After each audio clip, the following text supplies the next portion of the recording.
Hello everyone, how are you all? I hope you all are fine and feeling safe. Welcome back हम सबके अपने YouTube channel BMS lecture 17 में। आज का हमारा टॉपिक रहेगा उदावर्त। Very very very important topic है वादी आदि में, ठीक है। और ये 10 मार्क्स में आपसे क्वेश्चन पूछ सकते हैं। तो उदावर्त क्या है? उदावर्त क्या होता है? जब आप वेग का धारण करते हो, वेग का धारण करने से आपकी जो वायु होती है ना, वो जो है निकलना उसको नीचे से है, लेकिन जब वो ऊपर की तरफ मूव करने लग जाते हैं ना, वात का प्रतिलोम गति जब हो जाती है तो वो डिसीज कोज करती है उदावर्त। समझ आया? मतलब जैसे आपका वेग धारण कर लिया आपने, ठीक है। आपने फ्लैटुलेंस को रिलीज नहीं किया तो क्या हो गया? बात नीचे से निकलनी थी लेकिन वो नीचे से नहीं निकली। अब उसको मूव तो करना है, वो कहीं ना कहीं मूव करेगी, तो वो ऊपर की तरफ चली जाती है और उसी डिसीज को बोलते हैं उदावर्त, ठीक है। इसके क्या बोला है इन्होंने? Some authors given the meaning of उदावर्त एज अपवर्ड मूवमेंट ऑफ अपान वायु। वही बात जो मैंने आपको बताई है कि जो अपान वायु होती है वो आपकी ऊपर की तरफ चली जाती है। निदान क्या है? वेग का धारण करने से, ठीक है जी। और कषाय तिक्त कटु रुक्ष ज्यादा वातवर्धक आहार का सेवन करने से, उपवास से और मैथुन से। नेक्स्ट आता है संप्राप्ति। संप्राप्ति में क्या है? जैसे ही निदानों का सेवन करोगे तो वात बढ़ेगी। अब वात बढ़ेगी, उससे क्या होगा? वात जैसे बढ़ी तो उसने स्रोतस अवरोध और विमार गमन होगा आपके वायु का। वायु क्या करेगी? दूसरी डायरेक्शन में जाएगी, वहां पे स्रोतस का अवरोध करती है और जिससे क्या होता है? उदावर्त रोग होता है। अब इसके सामान्य लक्षण क्या है? बहुत ज्यादा पेन, किसमें? क्योंकि वो ऊपर आ रही है, उसका फंक्शन नीचे था जाने का। अब वो जब ऊपर की तरफ आएगी तो पहले ऊपर तो है ही बात जो उनसे है, ठीक है, लेकिन दूसरी भी आएगी तो वहां पे क्या हो जाएगा? हृदय में, कुक्षी, उदर, पृष्ठ, पार्श्व, जहां भी जाएगी वहां बहुत ज्यादा पेन करेगी और आदमान कर देती है और हल्लास करती है और विकर्तिका करेगी, कटिंग टाइप ऑफ पेन करती है एनल रीजन में, प्रिकिंग टाइप ऑफ पेन। विकर्तिका तोद अविपाक रहता है इसमें, ठीक है जी। और बस्ती में शौच रहती है, स्वेलिंग रहेगी और मल का संग रहेगा, कॉन्स्टिपेशन रहेगा, ठीक है। नेक्स्ट आता है भेद अनुसार लक्षण। तो इसके भेद क्या हैं उदावर्त के? ध्यान से सुनना। जितने भी आपके वो हैं अधारणीय वेग, वो सारे के सारे आपको पहले यहाँ पे 13 के 13 लिखने हैं, ठीक है। जैसे नीचे की बात करते हैं, तीन, डेट्स इज अधोवात, पुरुष और मूत्र, ठीक है। इन तीन की बात करते हैं सबसे पहले। तो इनको रोका तो क्या लक्षण आएगा? अधोवात अगर आपने रोकी तो वात मूत्र पुरुष का अवरोध होगा, आदमान होगा, शूल और क्लम होगा, ठीक है। नेक्स्ट आती है पुरुष की। पुरुष को अगर आपने रोक लिया तो क्या होगा? अटोप, शूल, परिकर्तिका होगा, ठीक है। परिकर्तिका होता है कटिंग टाइप ऑफ पेन, मल का वृद्ध और मुख मार्ग से मल आता है, ठीक है, ये इंपॉर्टेंट है। मूत्र को आपने रोक लिया तो क्या आएगा? मूत्र को अगर आपने रोक लिया तो मूत्राशय और मेढर में शूल, मूत्र क्रिच और वंक्षण में क्या होगा? आपका पेन होगा और सिर में पेन होगा। फिर आता है, देखो तीन तो ये नीचे से हो गया। अब बात करते हैं ऊपर। आओ आप, ऊपर में उद्गार आएगी, उद्गार भी बाहर की तरफ निकलती है और छर्दी भी बाहर की तरफ निकलती है। उद्गार और छर्दी को इकट्ठे सोचो। उद्गार, डकार को आपने रोक लिया तो क्या होगा? जैसे डकार निकलते तो अच्छे से कंठ भी सही हो जाता है, तो अगर नहीं निकाले तो क्या होगा? कंठ मुख पूर्णता, बहुत ज्यादा तोद और कुंजन रहेगा और वायु का अवरोध रहता है। नेक्स्ट आता है छर्दी। अगर आपने वॉमिटिंग को रोक लिया तो क्या होगा? कोट, कंडू, व्यंग, अरुचि, हल्लास, पांडु, शोथ और जर रहता है, ठीक है। कोट, कंडू, शोथ इसमें इंपॉर्टेंट रहती है, ठीक है जी। नेक्स्ट आता है भूख प्यास। भूख प्यास, ठीक है। फिर भूख प्यास में कैसे आएगा? जैसे आपको प्यास आपने रोक ली तो कंठ मुख और ज्यादा शोष हो जाएगा, इवन बाधिरता आएगा और हृदय में पीड़ा होगी, ठीक है। क्षुधा, अगर आपने भूख को रोका तो क्या होगा? अरुचि, और ज्यादा रुचि आएगी।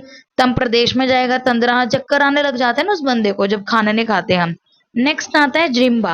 अब जैसे सबसे पहले उसके बाद आप जृंभा, जब आप जम्बाई लेते हो तो क्या होता है? फिर आपको खाना नहीं मिला तो क्या होगा? नहीं नहीं नहीं, ऐसे याद करना है, जैसे जम्बाई लेते हो तो आपके आंसू आते ही आते हैं, है ना। तो इससे वो आ जाएगा जृंभ और अश्रु। जृंभा का वेग धारण करते हो तो उसमें क्या होगा? गले में और मन्या में स्तंभता होगी। आपने देखो होगा जब भी हम जिम्ब लेते हैं तो ये सब एन अच्छे से ओपन होते हैं, ठीक है। और शिरोरोग और अक्षय नासा कर्ण में शूल और कंप होती है। अगर आपने अश्रु का वेग धारण किया तो सिर में शूल, प्रतिशय, नेत्र रोग और भ्रम होगा। नेक्स्ट आता है शवथु, ठीक है। शवथु और शुक्र। शवथु यहाँ पे उद्गार है, ठीक है। तो यहाँ पे आएगा आपके पास शब्दु, शुक्र, श्वास और निद्रा। निद्रा आप वहीं पे अश्रु के बाद नहीं, जिह्वा के बाद आप निद्रा कर लेना, ठीक है। तो इसमें क्या आएगा शब्दु, अगर आपने शब्दों का वेग धारण किया तो क्या होगा, मन्यस्तम, शिरशूल, अर्धाभेदक, अर्धित और इंद्रिया दुर्बल, ठीक है। नेक्स्ट आता है आपके पास शुक्र, अगर आपने शुक्र का वेग धारण किया तो गुद, वृक्षण, मेध, शौथ हो जाएगी, पेन होगा, मूत्र कृष्ट और शुक्र की अश्मरी हो जाएगी। श्वास का रोका तो श्वास कृष्टा, हृदय रोग, मूर्छा और निद्रा का रोका तो जिह्वा आपको अंग मर्द, अक्षी शिरोगरक्त और तंद्रा है, ठीक है। तो ये आपको सारे उदयवर्त में बताना है। नेक्स्ट आता है आपके पास उदयवर्त की चिकित्सा। उदयवर्त की चिकित्सा आपके लिए बहुत इंपॉर्टेंट है। वो है क्या बेसिकली, तम तेलम शीत ज्वर नाशकतम स्वेदार्यथ उक्तम प्रविलीन दोषम उपचारेद वर्ती निरुह बस्ती स्नेह विरेक अनुलोमनम अनु। सबसे पहले आपको क्या करना है, अभ्यंग करना है। पहले तो आपको अभ्यंग करना है, बात है तो अब मालिश करो किससे, शीत ज्वर नाशक जो आपकी है, शीत ज्वर नाशक मतलब अगुरी तेल से, अगुरुवादी तेल से, शीत ज्वर नाशक तेल से आपको क्या करना है, सबसे पहले मालिश करनी है। मालिश करने के बाद स्नेहन के बाद हम स्वेदन करेंगे वातनाशक औषधि से।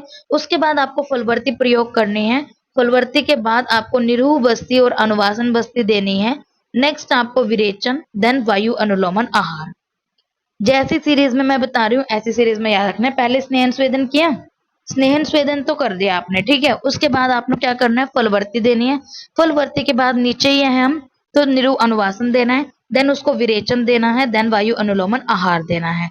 उदवर्त नाशक वर्ती कौन सी होती है, तो आपको यहाँ पे याद रखना है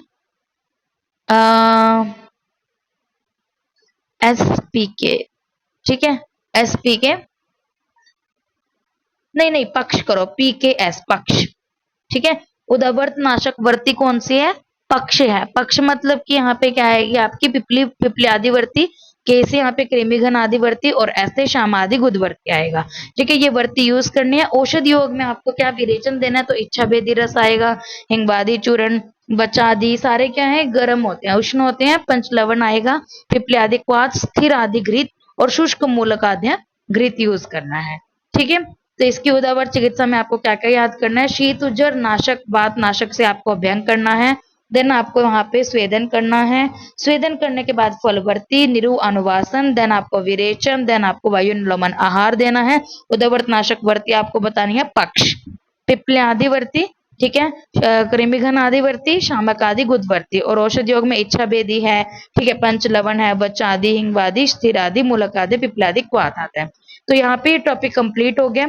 और जिस भी स्टूडेंट को मेरी 4th ईयर की ऑनलाइन क्लासेस ज्वाइन करनी है तो आप मुझे टेलीग्राम पे मैसेज कर सकते हो। BMS लेक्चर 17 है टेलीग्राम चैनल का नेम, और या फिर आप मुझे जीमेल कर सकते हो। माई जीमेल ID इज bmslectures910@gmail.com, और ये दोनों चीजें आपको मेरी यूट्यूब के इंट्रो में मिल जाएंगी, ठीक है। और जिसने मेरे चैनल को अब तक सब्सक्राइब नहीं किया तो please subscribe my channel, like share comment on my video, and thank you so much for watching my video.